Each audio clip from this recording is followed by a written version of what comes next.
Hi, this is Rajesh Sharma.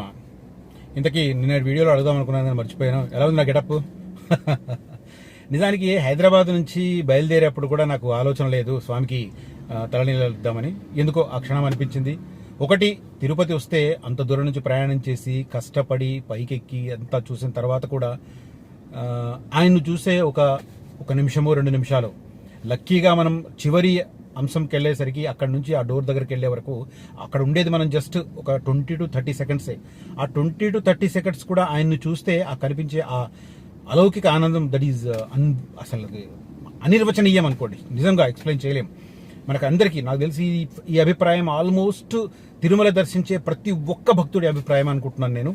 నేను చెప్తున్నాను just right. Coming back to the subject, Hyderabad మెట్రోకు సంబంధించి అంశం చాలా చాలా కీలకంగా మారుతుంది.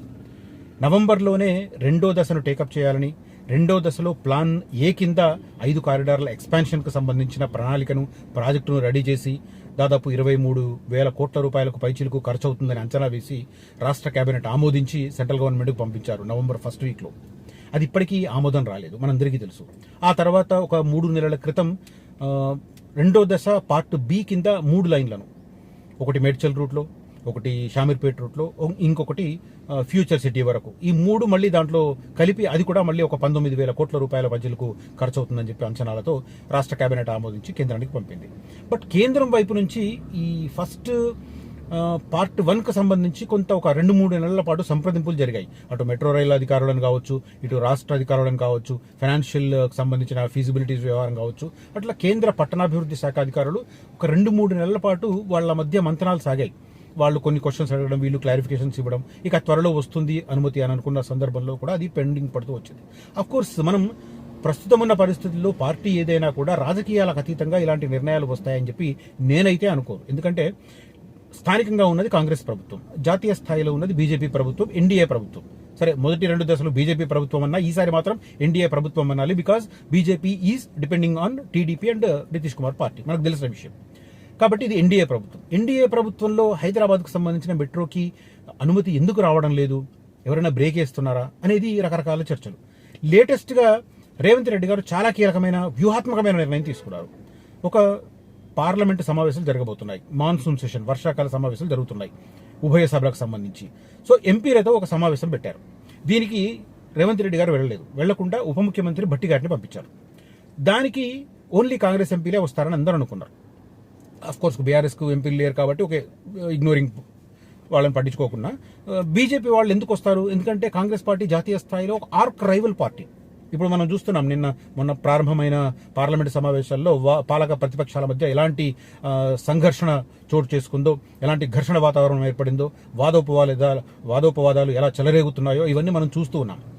సో అలాంటి ఆర్క్ రైవల్ పార్టీస్ ఇక్కడ స్థానికంగా కాంగ్రెస్ ప్రభుత్వం ఒక ఆల్ పార్టీ ఎంపీల మీటింగ్ పెడితే బీజేపీ వాళ్ళు వస్తారని అనుకోరు, కానీ బీజేపీ వాళ్ళు వచ్చారు. నిజంగా రావడం అనేది గ్రేట్ థింగ్. నాకు తెలిసి బీఆర్ఎస్ ఎంపీలు కనుక ఉండుంటే వాళ్ళు ఉండేవాళ్ళు కాదేమో అనుకుంటున్నాను నేను. ఎందుకంటే ఫస్ట్ ప్రియారిటీ పాలిటిక్స్, బీఆర్ఎస్కి కావచ్చు, కాంగ్రెస్ కావచ్చు, first priority politics. But BJP విషయంలో కొంత తేడా కనిపిస్తుంది. కొంత అఫ్కోర్స్ వాళ్ళు ఏదో రాజకీయాలకు అతీతంగా అని చెప్పి నేను I'm not giving any certificate to BJP, మళ్ళీ ఇక్కడ నన్ను తప్పు పట్టొద్దు. సో వచ్చారు ఆల్ పార్టీ ఎంపీ సమావేశంలో వచ్చి ఏంటి అంటే మెట్రో అథారిటీతో, ఎన్వీఎస్ రెడ్డితో వీళ్ళకు ఎంపీలకు ఒక ప్రజెంటేషన్ ఇప్పించారు. సెకండ్ ఫేజ్ కింద పార్ట్ 1 కింద టేకప్ చేసే దానికి సంబంధించిన వ్యవహారాలు, తర్వాత సెకండ్ ఫేజ్ పార్ట్ బి కింద టేకప్ చేసే 3 కారిడార్లకు సంబంధించిన డీటెయిల్స్ అన్ని ఇచ్చారు. ఫస్ట్ పార్ట్కి సంబంధించిన డిపిఆర్ పంపించి 9 నెలలు అయ్యింది. నవంబర్ ఫస్ట్ వీక్లో పంపితే ఇది జూలై. ఓకే, సెకండ్ పార్ట్కి సంబంధించి 3 నెలలు అయింది, 2 నెలలు అయినట్టుంది. సో దానికి క్లారిటీ లేదు, దీనికి క్లారిటీ లేదు.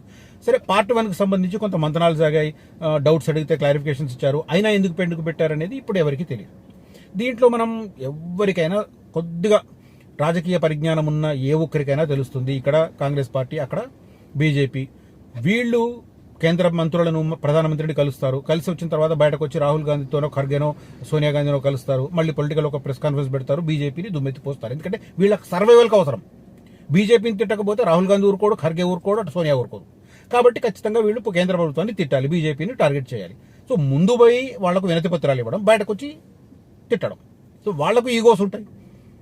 వాళ్ళు ఇవ్వట్లేదు. అది క్లియర్ కట్ కాదు, పైకి ఎవరు చెప్పినా చెప్పకపోయినా కూడా ఇప్పటి వరకు మెట్రో రైల్ సెకండ్ ఫేజ్ కు ఇంకా అప్రూవల్స్ రాకపోవడానికి, ఆమోదం రాకపోవడానికి, గ్రీన్ సిగ్నల్ రాకపోవడానికి ప్రధానమైన కారణం కాంగ్రెస్ నాయకులు, బీజేపీ నాయకులు తిట్టడమే. అలాగని తిట్టొద్దు అని చెప్పి నేను చెప్పాను, ఎందుకంటే రాజకీయాలు తిడితేనే వాళ్ళ మనుగడ మనకు తెలియదు కాదు కదా. సో ఇప్పుడు లేటెస్ట్ ఏంటంటే పార్లమెంటు వేదికగా హైదరాబాద్ మెట్రో ఒక అంశం కాబోతుంది. ఇది హైలైట్ యాక్చువల్గా, ఎందుకంటే దేశంలో ఢిల్లీలో మొదలైన మెట్రో రైల్ విప్లవం, ఢిల్లీ మెట్రో చూస్తే మైండ్ బ్లోయింగ్, మనం ఫారెన్లో తిరుగుతున్నట్టుగా ఉంటుంది, అద్భుతంగా ఉంటుంది. Almost all cross parts, all areas, all sectors cover చేసిన ప్లేస్. సరే మిగతా ఏ సిటీలోను, కాస్మోపాలిటన్ సిటీలోనూ ఆ రకంగా లేవు, కానీ చాలా ఏరియాలో వచ్చాయి. మనకు తర్వాత బాంబేలో కావచ్చు, కోల్కతాలో కావచ్చు, ఇటు కోల్కతాలో హైలైట్ ట్రామ్స్ కూడా ఉన్నాయి, ఇంకా తర్వాత పూణే కావచ్చు, చెన్నై కావచ్చు, బెంగళూరు కావచ్చు. లేటెస్ట్గా ఇప్పుడు అమరావతికి సంబంధించి కూడా గ్రీన్ సిగ్నల్ వచ్చింది. అమరావతిలో కూడా మెట్రో రైలుకి సంబంధించి అదే రకంగా వైజాగ్లో కూడా నడుస్తుంది ప్రణాళిక, అటు అహ్మదాబాద్లో కూడా నడుస్తుంది. సో ఇన్ని స్టేట్స్లో ఇన్ని మేజర్ టౌన్స్, సిటీస్లో మెట్రో వచ్చినప్పుడు హైదరాబాద్లో సెకండ్ ఫేజ్ రాకపోవడానికి కారణం ఏంటి? నిన్న మొన్న ఒక కాంగ్రెస్ నాయకునికి సంబంధించిన పత్రిక చూసాను. నిజంగా ఆ వార్త రాసిన జర్నలిస్ట్కి దండం పెట్టాలా, అంత పరిజ్ఞానంతో రాశాడు. అఫ్కోర్స్ అంటే ఆ చీఫ్ ఎడిటర్ డైరెక్షన్లో రాసుంటాడు, ఆ చీఫ్ ఎడిటర్ కూడా అలాంటి ఇష్యూసే ఉంటాయి. ఇప్పుడు ఒక ప్రతిపాదన మెట్రో రైలుకి సంబంధించి ఫస్ట్ నేను కొన్ని పాయింట్స్ చెప్తాను. ఇక్కడ థింగ్ ఏంటంటే, ఇప్పుడు ఫస్ట్ ఫేజ్కి సంబంధించి పార్ట్ 1కు సంబంధించి 24,000, ఇందాక నేను 23 అన్నాను, క్షమించాలి, 24,269 కోట్లు part 1 of second phase metro. దీంట్లో రాష్ట్ర ప్రభుత్వం వాటా ఎంత? 30%. దీన్ని అనాలి జస్ట్ 13% అని, కానీ కేంద్ర ప్రభుత్వం జస్ట్ 18% అని చెప్పి ఆ పత్రికలో రాశారు. అది which is variety.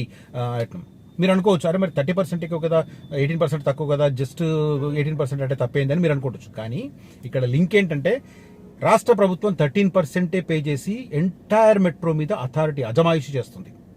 Central government not only by giving 18% of the funds, but they are giving guarantee for 48% loan, foreign loan. అంటే వాళ్ళ వాట ఎంత, వాళ్ళ రోల్ ఎంత? 66%. పాపం ఆ వార్త రాసిన సదరు జర్నలిస్ట్ అంత ఐడియా లేదేమో. సెంట్రల్ గవర్నమెంట్ సావరన్ గ్యారంటీ ఇవ్వకపోతే ఏ విదేశీ సంస్థ కూడా 48% లోన్ ఇవ్వదు. కేంద్ర ప్రభుత్వం స్వయంగా 18% ఫండ్స్ ఇవ్వడము, తర్వాత 48%కు గ్యారంటీ ఇవ్వడం వల్ల 66%కు సెంట్రల్ గవర్నమెంట్ బాధ్యత వహిస్తుంది. రాష్ట్ర ప్రభుత్వం వాటా ఎంత? 30%. మిగిలిన 4% ఎవరిది? మళ్ళీ ప్రైవేట్ భాగస్వామ్యం, పీపీపీ మోడల్లో. ఇప్పుడు మనం సిటీలో ఫస్ట్ ఫేజ్ లో చూస్తున్నాం చూడండి, కొన్ని ఏరియాలో మెట్రో రైల్ కానుకొని పీవీఆర్ మల్టీప్లెక్సెస్ ఉన్నాయి, అలాంటివి అన్నమాట. సో రాష్ట్ర ప్రభుత్వం వాటా 30%, ప్రైవేట్ భాగస్వామ్యం 4%, కేంద్ర ప్రభుత్వం ఫండింగ్ 18% అండ్ గ్యారంటీ 48%. కలిపితే కేంద్ర ప్రభుత్వం 66%. అందుకే ఈ ప్రాజెక్టు విషయంలో గ్రీన్ సిగ్నల్ ఇవ్వడానికి డిలే అవుతుంది. రాష్ట్ర ప్రభుత్వానికి సంబంధించిన కీలకమైన వ్యక్తుల పత్రికలు ఏం రాస్తున్నాయి? కేంద్రంలో జస్ట్ 18% అంట. మరి 48% లోన్కు గ్యారంటీ ఎవరిస్తారు? ఎక్కడి నుంచి చేస్తారు? సో ఓవరాల్గా ఇప్పుడు ఇంకోటి కూడా మనం కోట్ చేస్తున్నారు, పూణేకి సంబంధించి వచ్చింది అని. పూణే ప్రాజెక్ట్ ఎంత తెలుసా? ఓవరాల్ తిప్పి కొడితే 3,000 కోట్లు, 3,200 కోట్లది. 3,200 కోట్ల ప్రాజెక్ట్ ఎక్కడ? 44,000 కోట్ల ప్రాజెక్ట్ ఎక్కడ? Can we imagine? ఆల్మోస్ట్ 150% ఎక్కువ. సో దీనికి సంబంధించి ఇప్పుడు తర్వాత ఏంటంటే, ఖచ్చితంగా ఈ వీక్లో పార్లమెంటు వేదికగా హైదరాబాద్ మెట్రోకు సంబంధించి అనుమతులు ఇవ్వడంలో జరుగుతున్న డిలే మీద ఖచ్చితంగా రాష్ట్ర కాంగ్రెస్ ఎంపీలు గళమెత్తుతారు. బీజేపీ ఎంపీలు గళమెత్తకపోయినా కూడా కన్సర్న్డ్ మినిస్టర్తో దాని మీద క్లారిఫికేషన్ ఇప్పించే ప్రయత్నం చేస్తారు. They will also try to get some part of అదేంటి వాళ్ళ వాటా, వాళ్ళ రోల్ను క్లెయిమ్ చేసుకునే ప్రయత్నం చేస్తారు, అది మనకు తెలుసు. But for the first time దేశంలో ఇన్ని నగరాల్లో మెట్రో ఉన్నా కూడా హైదరాబాద్ మెట్రో పార్లమెంటు వేదిక గళం వినిపించే పరిస్థితి రావడం అనేది ఒక హైలైట్గా చెప్పుకోవచ్చు. దీని వైఫల్యం ఎవరు, దీని రాజకీయ కారణాలు ఎవరు? I'm not going to comment on that thing. But ఇక్కడ అవగాహన పెంచుకోవాలి.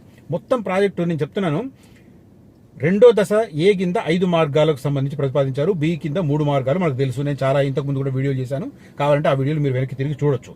దీంట్లో 8 మార్గాలు, మొత్తం ఓవరాల్గా 8 మార్గాలు, 43,848 కోట్లు. నేను ఇందాక రౌండ్ ఆఫ్ చేసి 44,000 కోట్లు అన్నాను, కానీ క్లియర్ కట్గా చెప్పాలంటే 43,848 కోట్లు part A and part B of second phase of Hyderabad metro రైల్కి సంబంధించిన కన్స్ట్రక్షన్ కాస్ట్. మీరు లెక్కేయండి, దీంట్లో 66% సెంట్రల్ గవర్నమెంట్ రోల్, 18% డైరెక్ట్గా ఫండింగ్ ఇవ్వాలి, 48% ఏ సంస్థ నుంచి లోన్ తీసుకుంటే ఆ సంస్థకు వాళ్ళు గ్యారంటీ ఇవ్వాలి. ఎందుకంటే స్టేట్ గవర్నమెంట్ గ్యారంటీ మీద ఏ ఇంటర్నేషనల్ సంస్థ లోన్ ఇవ్వదు, ఐసా నై చల్తా.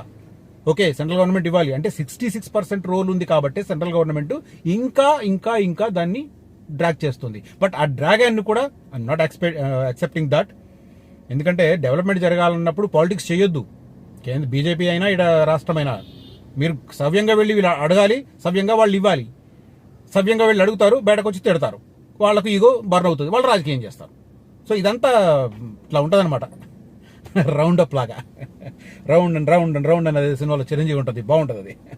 సో అట్లా సెకండ్ ఫేజ్ మొదటి భాగంలో 5 కారిడార్లు 24,269 కోట్లు, బి కింద 3 కారిడార్లు 19,579 కోట్లు, రెండు కలిపి ఇది ఉంటుంది.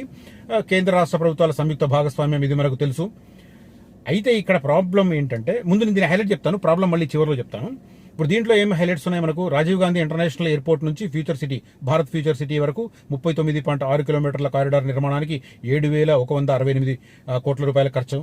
జేబీఎస్ నుంచి మేడ్చల్ వరకు 24.5 కిలోమీటర్లకు 6,943 కోట్లు. జేబీఎస్ నుంచి షామీర్పేట వరకు 22 కిలోమీటర్లు 5,464 కోట్లు. మెట్రో దశ ఏ భాగం కింద ప్రతిపాదించిన 76 కిలోమీటర్లకు సంబంధించి 24,000 కోట్లు ఇందాక చెప్పాను నేను.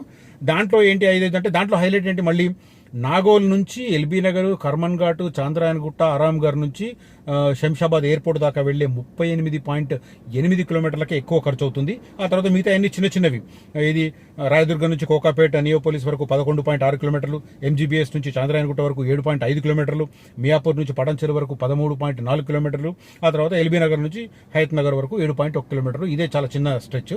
సో ఇది first part of second phase metro rail. ఇది సెకండ్కి సంబంధించి కూడా చెప్పాను. బట్ ఇక్కడ ప్రాబ్లం ఏంటంటే డిలే వల్ల ఇప్పుడు నవంబర్ ఫస్ట్ వీక్లో రెండో దశ సంబంధించి పార్ట్ 1 డిపిఆర్ రెడీ చేసి పంపించారు.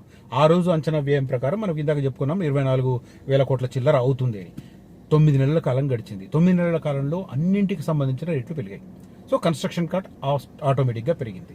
నేను అనుకుంటాను ఆ రోజు పంపిన దానికి ఇవాళకి ఎంత లేదన్నా ఒక 2-3 వేల కోట్ల రూపాయలన్నా ఫరక్ పడుతుంది, పెరుగుతుంది ఖర్చు. రెండోది మొన్న మధ్యనే పంపించారు కాబట్టి అంత పెరగకపోవచ్చు, అది పంపి 2-3 నెలలే అయింది కాబట్టి అంతగా పెరగకపోవచ్చు. అఫ్కోర్స్ కొన్ని పత్రికలు ఇవాళ చూస్తుంటే అంచనా వ్యయం అంతా కలిపి 55,000 కోట్లు దాటుతుందని చెప్పి పెట్టారు. అది ఎగ్జాగరేషన్, అంత పెరుగుతుందని నేను అనుకోను. ఎందుకంటే పార్ట్ 1 పంపి 9 నెలలు, దానికంటే ఒక 2-3 వేల కోట్లు పెరగవచ్చు. పార్ట్ బి పంపి 2 నెలలే కదా, కాబట్టి అదంతా పెరగకపోవచ్చు. అది మాక్సిమం ఒక 200-300 కోట్లు అటు ఇటుగా ఉంటుండొచ్చు అనుకుంటాను. బట్ తర్వాత ఏదైనా ప్రజాదరం కదా, సరే ఎంత పెరుగుతుంది అనేది, అది 1000 కోట్లు పెరుగుతుందా 10,000 కోట్లు పెరుగుతుందా అనేది వేరే విషయం, అది ఆ లెక్కలు తేల్చుకుంటారు వాళ్ళు. కానీ డిలే అనేది it reflecting on construction cost, simple thing అది కదా, it definitely reflecting on construction cost. అట్లాంటప్పుడు దాన్ని ఓవర్కమ్ అవ్వడానికి అటు కేంద్రమైనా ఇటు రాష్ట్రమైనా వీలైనంత త్వరగా గ్రీన్ సిగ్నల్ ఇవ్వాలి, వీలైనంత త్వరగా టెండర్స్ పిలవాలి, వీలైనంత త్వరగా రుణం వచ్చేటట్టు చేసుకోవాలి, వీలైనంత త్వరగా కన్స్ట్రక్షన్ పూర్తి చేసుకోవాలి. సో దట్ కన్స్ట్రక్షన్ కాస్ట్ మనం అనుకున్న దానికి కాస్త అటు ఇటుగా జరుగుతుంది. మనం చూసాం కదా కాళేశ్వరం బిగిన్ అయినప్పుడు ఎంత, పూర్తి అయ్యేసరికి ఎంత. అఫ్కోర్స్ నేను పొలిటికల్ దానిలోకి వెళ్ళదలుచుకోలేదు, వాళ్ళు చాలా చెప్పుకుంటున్నారు బిగిన్ అయినప్పుడు 20-25 కోట్లు ఉండే, పూర్తి అయ్యేసరికి 1,00,000 కోట్లు అని చెప్పి కాంగ్రెస్ నాయకులు అంటారు, మిగతా వాళ్ళు అంటారు, వీళ్ళు అట్లా కాదని చెప్పి వీళ్ళు అంటారు, అది వేరే విషయం. బట్ కన్స్ట్రక్షన్ కాస్ట్ అయితే పెరిగింది, అబ్నార్మల్ గా పెరిగింది. అది ఎక్కడి నుంచి ఎంతవరకు పెరిగింది అనేది ఐఎమ్ నాట్ కాగ్ రిపోర్ట్ చూసుకుంటే తెలుస్తుంది. కంట్రోలర్ అండ్ ఆడిట్ జనరల్ ఉంటుంది కదా, ఎవ్రీ ఇయర్ మనకు రిపోర్ట్ వస్తుంది. దాని మీద మళ్ళీ పాలక ప్రతిపక్షాలు రాజకీయ సంవాదాలు చూస్తూనే ఉంటాం మనం ప్రతి అసెంబ్లీ సెషన్లో, ముఖ్యంగా బడ్జెట్ సెషన్లో జరుగుతుంటాయి ఇలాంటివి ఎక్కువ. ఎందుకంటే సెంట్రల్ లెవెల్లో ఫైనాన్షియల్ ఎకనామిక్ సర్వే వస్తుంది బడ్జెట్ కంటే ముందు, రాష్ట్రం లెవెల్లో మనకు ఈ కాగ్ రిపోర్ట్ను పెడతారు, దానికి సంబంధించిన చర్చ జరుగుతుంది. సో కాబట్టి ఇదంతా రొటీన్గా జరిగేది. బట్ ఎంత జరుగుతుంది అనేది వాళ్ళ విషయం.